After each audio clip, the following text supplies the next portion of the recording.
कारवांसराय में क़याम करने वाले तमाम मुसाफिरों की खिदमत में मेरा सलाम पहुँचे। आज भी कारवांसराय के दरो दीवार, वहाँ पे गुलशन है, चमन है, शजर है और धूप के जजीरे हैं और छाँव की खलीजें हैं और शजर हैं शहर लाहौर के। और जब शजर की बात हो तो इस वक्त दुनिया में कदीम तरीन शजर जो है उसके बारे में थोड़ी सी गुफ्तगू करना चाहता हूँ। उर्दन में ख़वातीन हज़रात, बिल्कुल वीराने में कह लीजिए, सहरा, दूर दूर तक पानी का नामो निशान नहीं है, एक शजर है। और एक मुद्दत से वहाँ जो बद्दू थे उसको शजर रसूलुल्लाह सल्लम कहते थे और कहते थे कि ये आखिरी ज़िंदा सहाबी है, इसलिए कि उनका अकीदा था कि ये उन ज़मानों का है। उसके बाद तकरीबन 50 साल पेशतर तहकीक हुई, बहुत सारे उलमा बैठे और उन्होंने जोग्राफ़िकल और बाकी जो रास्ते थे उनका तयन किया और कहा कि हाँ, जब रसूलुल्लाह सल्लम अपने चचा के साथ, अबू तालिब के साथ शाम की तरफ गए तो यही शजर था जिसके तले बैठकर एक, आपको याद है कि एक प्रीस्ट आया था और उसने एक पेशगोई की थी। चुनांचे अब उस शजर को महफूज कर लिया गया और हैरत ये होती है कि वहाँ पे वो अब तक कैसे मौजूद है। और उसकी भी एक वजह है कि नशेब में एक तालाब सा है, बारिश होती है, वो तालाब का पानी वहाँ जमा हो जाता है और वो सींचता है उसको। यानी 1400-1450 साल पुराना सहाबी रसूल डॉक्टर काशिफ मुस्तफ़ा, हमारे दोस्त साउथ अफ्रीका वाले, उन्होंने खुसूसी प्रोग्राम किया था। अगर आप इंटरेस्टेड हैं तो वो देख लीजिए। गोया शजर जो हैं वो तारीख़ के गवाह होते, वो ज़िंदा होते हैं और उनके अंदर दास्तानें छुपी होती हैं। अगर आप एक शजर काटते हैं तो पूरा एक अहद उसको आप बलियामेट कर देते हैं। मजीद अमजद साहब मेरे फेवरेट शायर, ख़ास तौर पर नज़्म में कुदरत के जो मज़ाहिर हैं उनके ऊपर उन्होंने बहुत लिखा और उनमें उनकी बहुत फेमस एक नज़्म है जिसका नाम है तौसीए शहर। आप जानते हैं कि तौसीए शहर जब होती है तो शामत पेड़ों की आ जाती है। तो उसमें एक दिन जा रहे थे साइकिल पे, दफ्तर महकमा खुराक में काम करते थे, तो जो मांडगुमरी की नहर थी, जब साहिवाल कहलाता है, उसके गिर्द बहुत सारे शजर थे और वो बेच दिए गए और उनका कटाव जारी था। और जब उन्होंने देखा वो पूरा मंज़र तो कई दिन तक मलूल और रंजीदा रहे और तब उन्होंने ये नज़्म लिखी जिसका नाम है तौसीए शहर। 20 बरस से खड़े थे जो इस गाती नहर के द्वार, झूमते खेतों की सरहद पर बांके पहरेदार, घने सुहाने छाँव छिड़कते बूर लदे छतनार, 20,000 में बिक गए सारे हरे भरे अशजार। और जिनकी सांस का हर झोंका था एक अजीब तिरस्म, जिनकी सांस का हर झोंका था एक अजीब तिरस्म, कातिल तेशे चीर गए उन सावंतों के जिस्म, गिरी धड़ाम से घायल पेड़ों की नीली दीवार, कटते हैकल झड़ते पिंजर छटते बरगो बार, सहमी धूप के जर्द कफन में लाशों के अंबार। तौसीए शहर। आज हमारे यहाँ राफ़े साहब तशरीफ़ रखते हैं, राफ़े आलम, ये आप जानते हैं कि कॉरपोरेट लायर थे, फिर इधर आ गए क्लाइमेट चेंज की तरफ और एक प्रोग्राम में तशरीफ़ लाए थे, आपने देखा होगा। तो हमने सोचा कि इनसे, इज़ एन एक्सपर्ट, कि लाहौर में जो दरख्तों के साथ सलूक हो रहा है और ये लाहौर कैसा था, कैसा हरा भरा था और कितने अशजार थे और वो क्यों कट गए और अब उनको क्यों काटा जा रहा है। जनाब सर अस्सलाम वालेकुम और दोबारा बुलाने का बहुत बहुत शुक्रिया। आज आप दरख्तों के बारे में जानना चाहते हैं? जी हाँ, लाहौर के। चलिए, मैं सबसे पहले एक चीज़ कहना चाहूँगी जी, शहर के अंदर जो भी आप चीज़ देखते हैं ना जी, वो किसी ने सोच के वहाँ उसको डिज़ाइन किया होगा। सड़क की जो चौड़ाई है, जो साथ दीवार है, जो साथ इमारत है, सब कुछ जो है वो किसी प्लान के तहत बनाया गया। और इसी तरह जो हम सड़कों पे और लाहौर के इर्द गिर्द दरख्त देखते हैं वो कुदरती तौर पे कम ही वहाँ लगे हैं, लोगों ने वहाँ लगाए हैं। They had to be done. एक पॉलिटिकल एक्ट है ये, मैं समझता हूँ। यहाँ से बात शुरू करनी चाहिए। तो फिर दरख्तों का ना होना या कटना ये भी फिर शहर की सियासत के साथ जुड़ी हुई बात है। यहाँ से हम शुरू करेंगे, चूँकि मैं आम तौर पे लोगों से कहता हूँ कि कुदरती तौर पे दरख्त जो हैं वो सीधी लाइन में नहीं लगते वो लगाए जाते हैं इस तरह। तो अच्छा, यहाँ पे अजीब हुआ, खजूर के दरख्त इन्होंने लगा दिए जी, जिनका कोई ताल्लुक नहीं इसकी क्लाइमेट से। जिस जॉन से खजूर के दरख्त लगाए थे ये वो मिडिल ईस्ट से इन्होंने इंपोर्ट किए। हमारे अपने इंडियन भी खजूर के दरख्त हैं तारीखी तौर पे, उनको हमने नहीं देखा। बेहतरीन खजूर है हमारी मुल्तान की, रहीम यार खान। बिल्कुल बिल्कुल। लेकिन ये फिर देखे ना, आपने शायद सुना हो कि एक ज़माने में लाहौर को पेरिस ऑफ द ईस्ट कहा जाता था, लड़काना को भी पेरिस ऑफ सिंध कहा जाता था, और अब लाहौर को दुबई बनाना चाहते हैं। तो ये भी जो शहर की सियासत होती है, जो रुख होता है शहर का, ये इन फिर ख्यालों से भरा जाता है। अगर आपको दुबई जैसा शहर चाहिए, फिर वहाँ के आपको दरख्त इंपोर्ट करने पड़ेंगे। हमारे बिलबोर्ड्स भी दुबई जैसे ही लगते हैं। लेकिन ये देखिए कि दुबई और इन अरब रियासतों में ज़ाहिर कुछ भी नहीं था। आपको ये सुनकर हैरत होगी कि वहाँ जहाँ शजर लगाए गए हैं, जो हरियावल है, वो सारी की सारी पाकिस्तानी मिट्टी है। यहाँ से उस ज़माने में शिप भर के, मैं नाम भी ले सकता हूँ क्योंकि मेरे वालिद साहब ज़राअत से मुतल्लिक़ थे, तो उनको भी ऑफ़र हुई थी कि वो मट्टी वहाँ पे भेजी जाती थी और उस मट्टी को वहाँ बिछा के उसमें वो शजर लगाए गए, और हमने जिनकी मट्टी थी हमने अपने शजर काट डाले। मेरे एक दोस्त हैं डॉक्टर दानिश मुस्तफ़ा, वो लंदन के किंग्स कॉलेज में जोग्राफिया पढ़ाते हैं। तो उन्होंने हमें समझाया कि जब ये सऊदी अरेबिया और मिडल ईस्ट में तेल जो है वो मिल गया, तो उनकी जो शेख की पहली उसके बाद औलाद थी, जब बड़े हुए थे, उनको अमेरिकन कॉलेजेस और यूनिवर्सिटीज़ में भेजा गया था। मगर चूंकि तेल का काम ज़्यादातर अमेरिका में टेक्सास में था, तो ये लोग सारे टेक्सास की यूनिवर्सिटीज़ में उन्होंने दाखिला लिया था, और फिर वीकेंड्स पे अपने थोड़ा सा शुगल मारने के लिए ये सारे लास वेगस जाते थे। और लास वेगस वो भी एक डेजर्ट के अंदर उन्होंने शहर बनाया। तो ये यंग अरब मैन जो थे, उन्होंने कहा कमाल है कि इस तरह का शहर डेजर्ट के अंदर बन सकता है। तो वो आइडिया उन्होंने फिर मिडल ईस्ट में वापस आकर अपने शहर उस तरह के बनाए। तो देखें, हम जब दुबई को कॉपी कर रहे हैं, हम एक फ़ोटोकॉपी की फ़ोटोकॉपी ले रहे हैं। ये डॉक्टर दानिश मुस्तफ़ा ने मुझे सिखाई थी बात दरख्तों के हवाले से। मैं दूसरी एक बात कहना चाहूँगा कि लोगों को ये पता होना चाहिए कि लाहौर कितना तब्दील हुआ है पिछले 80 पाकिस्तान के बनने से। उस वक्त आई थिंक सेंसस 1945 से 1-2 साल पहले सेंसस हुआ था, और लाहौर की आबादी अमृतसर के साथ जुड़ती थी, कोई 8.5-9 लाख। तो अब देखें 100 साल से कम 1 करोड़ से ज़्यादा आबादी हो गई है। और शहर देखें फैला कितना है। जब ईस्ट इंडिया कंपनी आई थी तो बस अंदरूनी शहर था, इचरा और मुजंग तो बाहर के गांव थे। एंड उसके बाद अंग्रेज़ों ने सिविल स्टेशन बनाया जिसको डोनाल्ड टाउन कहते हैं, चेरिंग क्रॉस तक उन्होंने छावनी बनाई कनाल के दूसरी तरफ। और फिर ये 1920-22 में मॉडल टाउन बना। मॉडल टाउन भी शहर से बाहर था।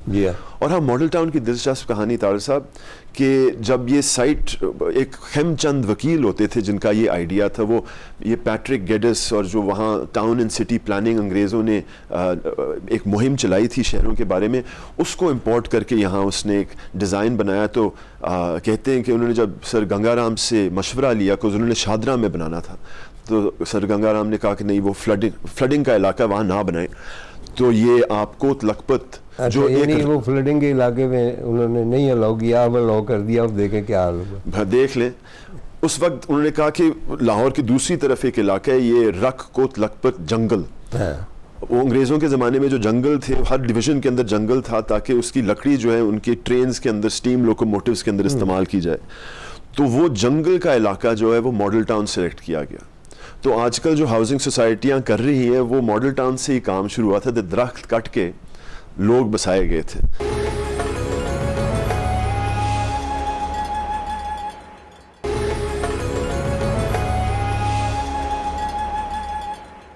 खुशकिस्मती कह लीजिए या बदकिस्मती, मैं माल्टोन में ब्याह आ गया, और उस ज़माने में भी जो उसकी मेन मार्केट है वहाँ पे एक पता नहीं चीफ जनरल स्टोर या एक स्टोर होता था, उसके अलावा कोई दुकान नहीं थी, और दरमियान में जंगल था, बिल्कुल ह्यूज, और उनके चारों तरफ एक्चुअली जंगल था। हाँ, वो ग्रीन बेल्ट थी। अच्छा, और नर्सरियाँ थी जी बिल्कुल, और वहाँ रातों को गिदड़ बोलते थे।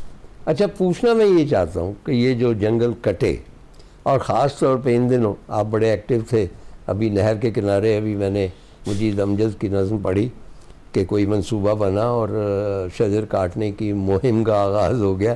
पहले शजरकारी होती थी, अब शजर के कत्ले आम का सिलसिला जारी है। तो वो किस तरह रुक सकता है, उसको दोबारा हम हरा भरा कैसे बना सकते हैं? क्योंकि जो बहुत सबसे कदीम माना जाता है, मैं शायद नहीं मानता, वो बाग़े जनाब में एक है, उसके ऊपर लिखा हुआ है कि ये 150 साल पुराना है, लेकिन वो पाम है, it's not a tree, there is a difference between a palm and a tree. तो वहाँ पे बरगद ऐसे हैं जो डेफिनेटली 100-150 साल पुराने हैं, लेकिन शजरकारी क्यों नहीं हो रही?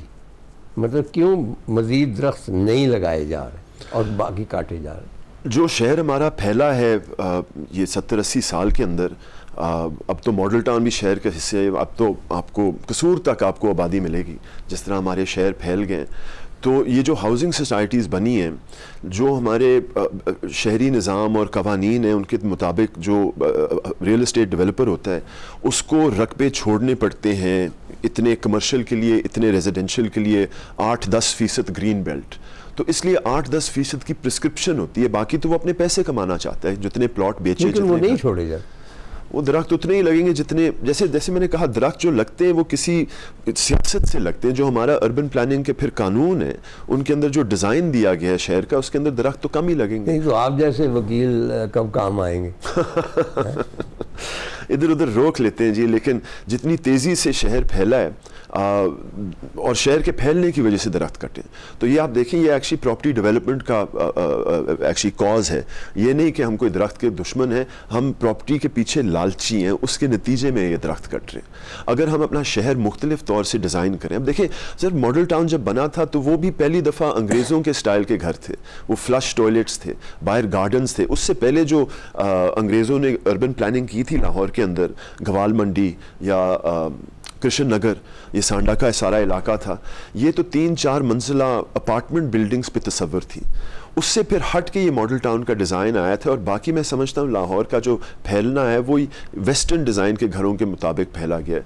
अगर आप अंदरून के घर देखें, उनका कोई ताल्लुक़ नहीं है बाकी लाहौर के घरों के साथ, और जो आर्किटेक्चर है वो बिल्कुल मुख्तलिफ है। तो सबसे पहले तो मुझे याद आता है कि 2005-06 में जब लाहौर कनाल को चौड़ा करने का मंसूबा पेश किया गया था, तो लाहौर के मुख्तलिफ लोग जो है सिविल सोसाइटी आकर उन्होंने एक मुहिम चलाई, दरख्त बचाओ लाहौर बचाओ। उसमें कामिल खान मुमताज़ साहब थे, इमराना टवाना साहिबा थी, और भी बहुत लोग थे,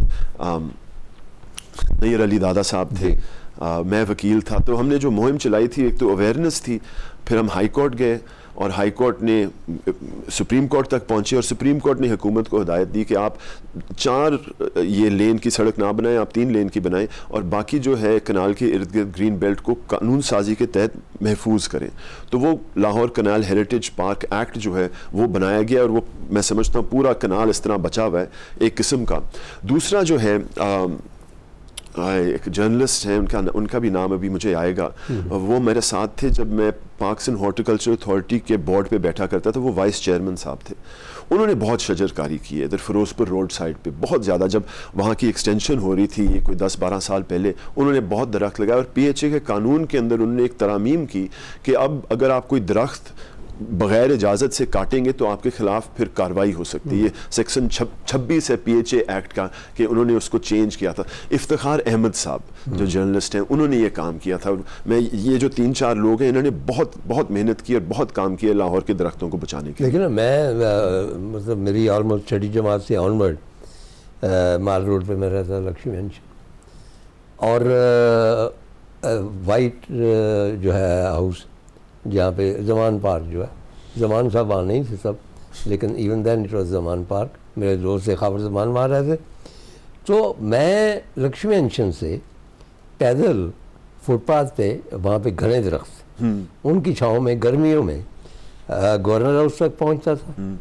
उसके आगे एचिसन की बैक पे वो केले वाली सड़क भी उसको कहते थे, केले बहुत थे उस ज़माने, सुंदरदास रोड। तो सुंदरदास रोड, तो वहाँ छाँव मैं जवान पार्क पहुँच जाता था। अब वहाँ पे नामो निशान नहीं है दरख्त,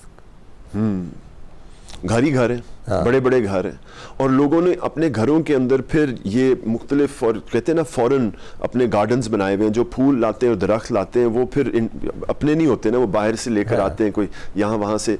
और दोबारा ये डॉक्टर दानिश मुस्तफ़ा याद आते हैं, उन्होंने थोड़ी सी रिसर्च की थी कि ये पानी इतना लगाते हैं अपने गार्डन्स के अंदर, ये बहुत ज़्यादा जो ज़ाया होता है पानी एक किस्म का, कुछ ये पानी कम है हमारे पास, पीने का पानी हम गार्डन्स में इस्तेमाल करते हैं। आई थिंक ये जो हमारे पौधों को तो लगा देते हैं जो दिन में 10 मरतबा गाड़ियाँ धोते हैं सर, और फिर 5 दफ़ा। हाँ।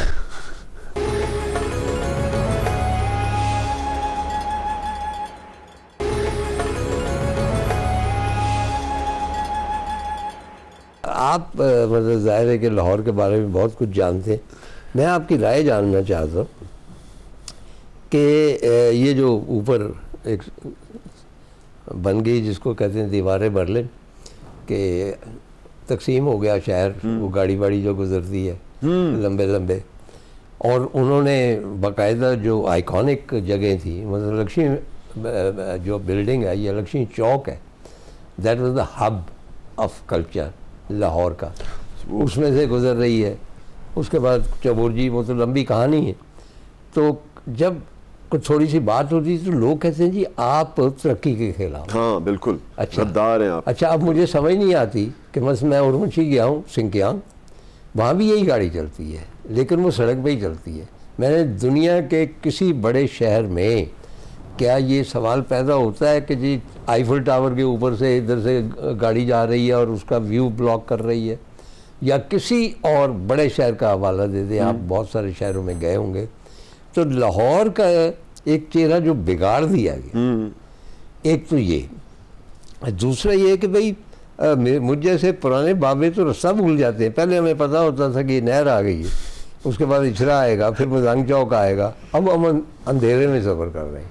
वो नीचे एक छाँव में जा रहे हैं, वो पता किया जाता है कि मजांग को कहना कि जी वो गुजर गए, हम तो अब कब्रिस्तान में आनी साहब में। हाँ। तो बहरहाल ये जो बड़े लोग हैं उनकी बड़ी बातें, लेकिन कोई आपको आइडिया है कि अभी रिसेंटली फ्लोट किया गया एक आइडिया कि लाहौर शहर के पुरानी फसील जो है और पुराने दरवाज़े उनको नौ तामीर किया जाए, आपका इसके बारे में क्या ख्याल? ये मैंने खबर सुनी है, ये सारे दरवाजे जो थे, correct me if I am wrong, ये अंग्रेज़ों के ज़माने में तोड़े गए थे, सारी दीवार तोड़ दी गई थी क्योंकि अंग्रेज़ों को डर था कि दोबारा से ये क्या कहते हैं बगावत ना हो जाए। तो हमारी तारीख़ का हिस्सा है, अगर हमारे पास वो कोई पुरानी पेंटिंग्स या ड्राइंग्स होंगी तो मैं समझता हूँ ये अपनी तारीख़ के साथ जुड़ने का बहुत अच्छा मौका है। लेकिन असल मसला ये है कि जितने भी गेट हैं वो तकरीबन कुछ तो अंग्रेज़ों के बनाए हुए, कुछ बाद के हैं। मसलन शेरा वाला जो है वो रंजीत सिंह का, वो खिजरी गेट होता था पहले, अभी उसके अंदर वो गेट मौजूद है, शेर बने हुए दोनों। जी बिल्कुल। अच्छा, तो तय ये करना है कि जो गेट बनाने हैं हमने किस तहजीब के नुमाइंदा गेट, और ये बहुत बहुत अहम बात है बिकॉज हम अपनी तारीख़ के अंदर जो है लाहौर की जितनी भी तारीख़ है, ये ना सिर्फ मुसलमानों का शहर था, ये हिंदुओं का शहर रहा है, ये जैन का शहर रहा है, अंग्रेज़ों का शहर, बेसिकली सबसे ज़्यादा जैन शहर था। बिल्कुल, हिंदुओं का रहा है, सिखों का रहा है, अंग्रेज़ों का रहा है। और मुझे डर और गम ये है कि जो हम तारीख़ अब लोगों को बताते हैं शहर के बारे में, हम नॉन मुस्लिम तारीख़ को लिखते ही नहीं है, भूल जाते हैं। उसके बगैर तो गुजारा नहीं है। तो यही फिर डर, ये बात आपकी बिल्कुल ठीक है। नहीं, मैं ये नहीं कहता कि आप टेम्पल बना दें, लेकिन मुख्तलिफ जो गेट्स हैं वो मुख्तलिफ अदवार जो हैं उनको रिप्रेजेंट करने चाहिए, और कोई ना कोई अथॉरिटी ऐसी होनी चाहिए जिसमें मतलब कामल खां मुमताज़ जैसे, दादा जैसे लोग हों जो ये तय करें। क्योंकि इससे पेशतर एक और हादसा हमारे साथ हो चुका है कि हमने मीनार पाकिस्तान बनाया, मतलब है कि आईफल टावर की अगर बहुत ही फजूल सी नकल कह लें, तो is nothing original about it. ठीक है, वो ठीक है पारसी ने या किसी ने बनाया था।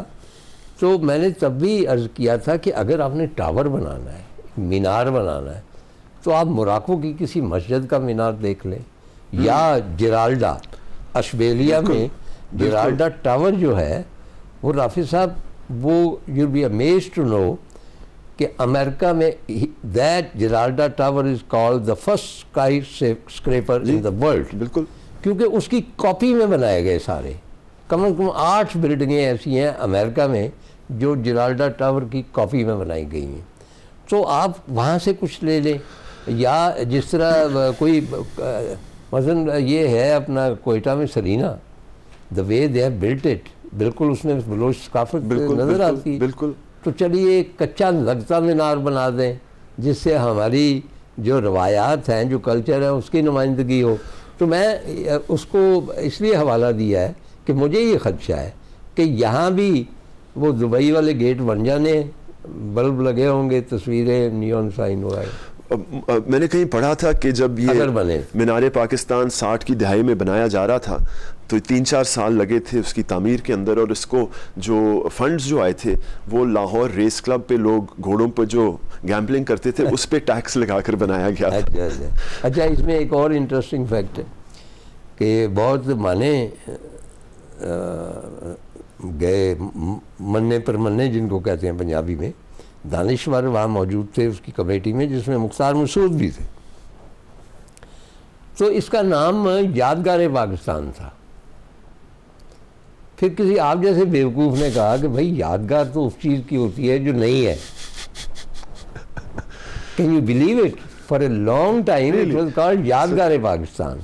अच्छा, और अगर आप चाहते हैं उसका कोई सबूत तो स्टेशन पे जाइए, लाहौर के रेलवे स्टेशन पे, वहाँ अभी तक एक बोर्ड नस्ब है, वो रास्ता यादगार पाकिस्तान। अच्छा, लगा हुआ है? हाँ बिल्कुल, जाके चेक करना चाहिए। हाँ, मुराद खान साहब थे टर्की से, उन्होंने डिज़ाइन किया। उन्होंने तो मतलब मर्जी जो होती है सयाद की उसके मुताबिक बना दी। बिल्कुल, वो टर्किक एक विजन था, बिकॉज ये मीनार जो दिल्ली के इर्द गिर्द मुसलमान जो 12वीं-13वीं सदी के अंदर आए थे उन्होंने जो मीनार बनाए थे उसकी थोड़ी सी कॉपी थी, और साथ ये इस्लामिक टच थोड़ा सा दिया था। इसका फूल आईफिल टावर है सारा के सारा फैला हुआ है। आईफिल टावर भी, चलिए वो मतलब कुतुब मीनार है। हाँ? अब कुतुब मीनार को शॉर्ट बना दें तो कहना मैं ये वही कि भाई ये जो मैं ज़रा तशवीश में हूँ, मैं तो शायद तब नहीं हूँगा, लेकिन लाहौर के जो दरवाज़े हैं as far as I am concerned, मुख्तलिफ जो अहद है, बुद्ध अहद भी लाहौर का रहा है, जैन भी रहा है, हिंदू भी रहा है, सिख भी रहा है, अंग्रेज़ भी रहा है, फिर मुसलमान भी है। इन सब की अगर रिप्रेजेंटेशन हो, मतलब मोरी दरवाज़ा जो है जहाँ पे खुदकुशी की थी जयपाल ने, आनंदपाल ने, बिल्कुल, तो उस हवाले से बहुत सारी चीज़ें, लेकिन मुझे वही खदशा है जिसका मैं इजहार कर चुका हूँ। मैं आपसे इत्तेफाक रखता हूँ, मुझे भी यही खदशा है।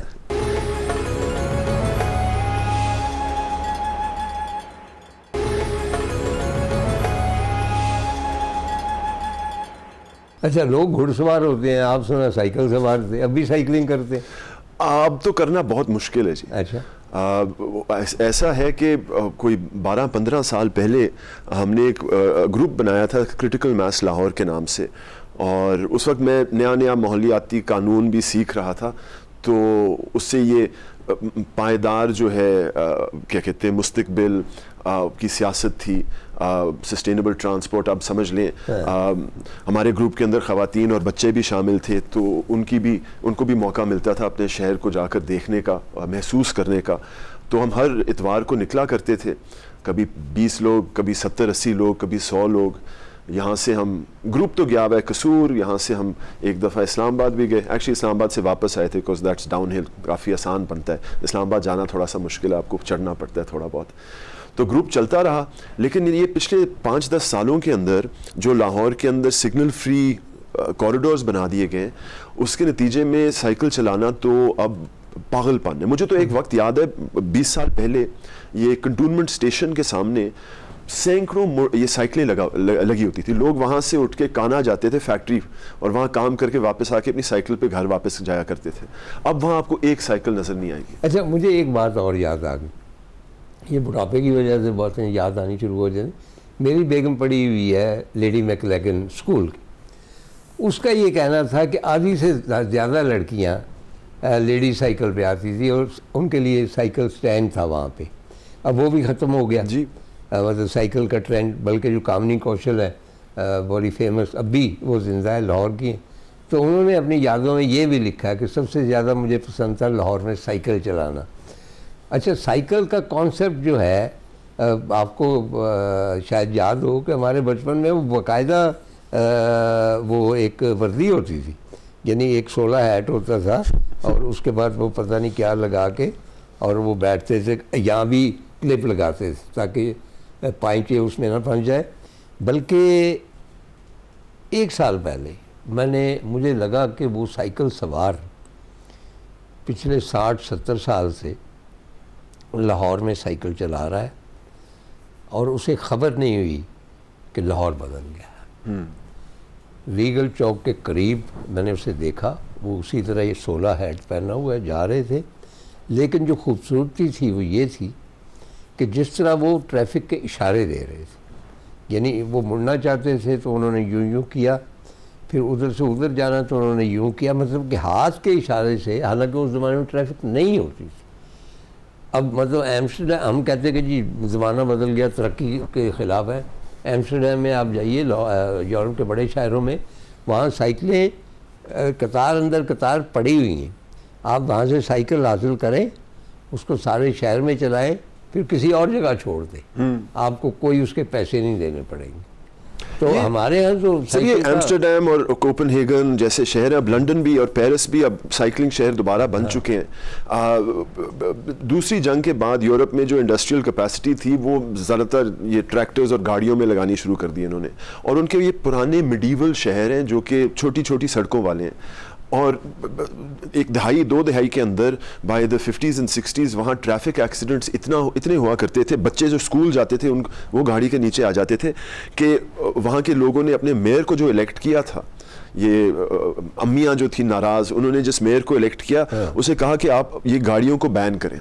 तो दोबारा सियासत से ये बात शुरू हुई थी। जो हमारे शहर हैं, जो हम देखते हैं, वो लोगों की सोच के नतीजे होते हैं। अगर हमें साइकिलिंग का शहर चाहिए, हमें साइकिलिंग का शहर मिल सकता है। पिछले 10 साल नहीं, 2012 से बोरिस जॉनसन जब मेयर था लंदन का, उसने ये साइकिलिंग की मुहिम शुरू की थी लंदन के अंदर, और अब ये जो कि 10-12 साल हो गए हैं, इन्होंने 600 मील साइकिलिंग ट्रैक शहर के अंदर लगाए हैं। सर, बोरिस जॉनसन की आपने बात की, आप ये देखेंगे वो बंदा कैसा, वो सुबह थैला उठा के जाके अपनी ग्रोसरी खुद करता था एक स्टोर से और साइकिल पे बैठ के आ जाए। ये मैंने एक तो आपके अहले इक़्तिदार क्या ऐसा करें? ये मैंने एक चीज़ साइकिलिंग पे सीखी थी। एक ज़माने में मैं लाहौर यूनिवर्सिटी मैनेजमेंट साइंसेस पढ़ाता था, तो मैं साइकिल पे घर से जाता था, अपर माल से DHA 40 मिनट का सफ़र है, गाड़ी में भी 40 मिनट लगते हैं। तो चूँकि वो लेक्चर का वक्त सेट होता था, मेरा एक शेड्यूल सा बन गया था कि 1:30-2 बजे मैं दोपहर के निकलता था। तो कंटोनमेंट के सर्वर रोड पे अक्सर मुझे एक साइकिल पे ही एक दोस्त मिल गया, और वो वासा का एक सैनिटरी इंस्पेक्टर था। वो क्या कहते हैं, वादत रोड पे काम किया करता था। तो हम इकट्ठे साइकिलिंग किया करते थे और बातचीत, उनसे हेलो हाय, उनके बच्चों के बारे में, ख़ानदान के बारे में। अब देखें कि आजकल शहरों में जो हम गाड़ियां चलाते हैं, ऐसा मौका किसी से मिलने का आपको गाड़ियों में मिलेगा ही नहीं। एक्चुअली गाड़ी जब इजाद हुई थी उस वक्त तक चौक जो था एक ऐसी जगह थी जहां लोगों से मुलाकात हुआ करती थी। अब तो आप किसी चौक पे किसी से कभी मिले, इतना हमारा कल्चर शिफ्ट हो गया है ये कार सेंट्रिक गाड़ियों के बारे में। और इसके बारे में हमें सोचना चाहिए कि साइकिलिंग जो है ना सिर्फ एक जगह से दूसरी जगह जाने का एक तरीका है, एक बहुत खूबसूरत तरीका है। आपको वो लुत्फ आता है साइकिल चलाते हुए। देखिए, उसमें आपको माइंडसेट चेंज करना पड़ेगा ना। अगर माइंडसेट क्यों नहीं चेंज हो सकता जी? कि साइकिल पे आया तो आप कहते हैं अच्छा। रेस्क्यू 1122 जो है जी, हर दिन एक एक्सीडेंट लिस्ट बनाता है कि बड़े शहरों के अंदर कितने एक्सीडेंट हुए, कितने लोग मरे, कितने लोगों को इंजरीज हुई हैं। सर मैं आपको क्या बताऊं, 10-10, 15-15, 20-20 लोग हर दिन पंजाब के शहरों में गाड़ियों के नीचे आते हैं। और अगर हम बसंत जैसी चीज़ लोगों के मरने की वजह से तब्दील और बंद करना चाहते हैं, अगर हम ये कोरोना के वक्त अपनी सारा घर का निज़ाम, सनत का निज़ाम रोक सकते हैं अपनी ज़िंदगी बचाने के लिए, तो इसके लिए हम क्यों नहीं करते? और दोबारा बात यह कि ये जो लोग गाड़ी के नीचे आते हैं ना सर, ये गाड़ी चलाने वाले नहीं होते, और इनकी आवाज़ जो है दबी रहती है, आपको गाड़ी से बाहर इनकी आवाज़ भी नहीं आती। अच्छा, इस सिलसिले में मैं एक और अर्ज़ कर दूँ। मैं समझ लीजिए कि डायरेक्ट फ्रॉम हॉर्सेस माउथ कहीं किसी महफिल में अहले इक़्तिदार जिनको तरक्की बहुत पसंद थी, वहाँ ये सवाल उठा कि लाहौर में जो सड़कें बन रही हैं, आपने नोट किया कि फुटपाथ नहीं है, सिर्फ कहीं भी फुटपाथ नहीं है। तो उन्होंने, किसी ने, वही मैं कि आप जैसे फजूल आदमी ने पूछा कि सर वो फुटपाथों के ऊपर लोग जो है सैर करते हैं, तो फौरी तौर पे जो सपोर्ट करने वाले, उन्होंने कहा सर जिन्होंने सैर करनी है वो बागों में जाके करें सैर, मतलब सड़कों पे थोड़ी करनी। और गाड़ी में आप वहाँ जाएंगे हाँ, चलने के लिए। हाँ। ये मैं एक ज़माने में जिम जाया करता था, तो फिर मुझे एहसास हुआ कि मैं गाड़ी में जाकर एक जगह जा रहा हूँ और वहाँ मैं एक ट्रेडमिल में चल रहा हूँ, तो मैंने जिम जाना छोड़ दिया। अच्छा। अब मैं घर के इर्द गिर्द बस वॉक करता हूँ घंटे के लिए, और फुटपाथ तो नहीं है, मगर शाम को मौका जब मिलता है, खूबसूरत है, दरख्त लगे हुए। कोरोना के दिनों में मैं बाग नहीं जा सका और मैं अपने इलाके में सैर करता था, लेकिन all the time I am aware के पीछे से कुछ ना कुछ आ जाएगा। Footpath is a safety haven. और ये भी देखें कि इस वक्त जो लाहौर के अंदर फुटपाथ मौजूद है, ये वही अंग्रेज़ शहर जो उन्होंने डोनाल्ड टाउन बनाया था, हाँ। जो कि GPO चौक से ये चेरिंग क्रॉस तक है, वहाँ फुटपाथ है, और इन्हीं फुटपाथ्स पे लोग मिला करते थे। इस तरह ये पार्क टी हाउस में, आपका मतलब ये है कि अंग्रेज़ों को फिर से बुलाएं और कहें हमारे जो सिटी प्लानिंग है वो हमें करके दें। सर बहुत बहुत शुक्रिया, आप तशरीफ़ लाए, बहुत सी नादिर मालूमात आपसे हमें हासिल हुई, और इंशाल्लाह किसी और प्रोग्राम में आपको फिर ज़हमत देंगे। बहुत बहुत मेहरबानी।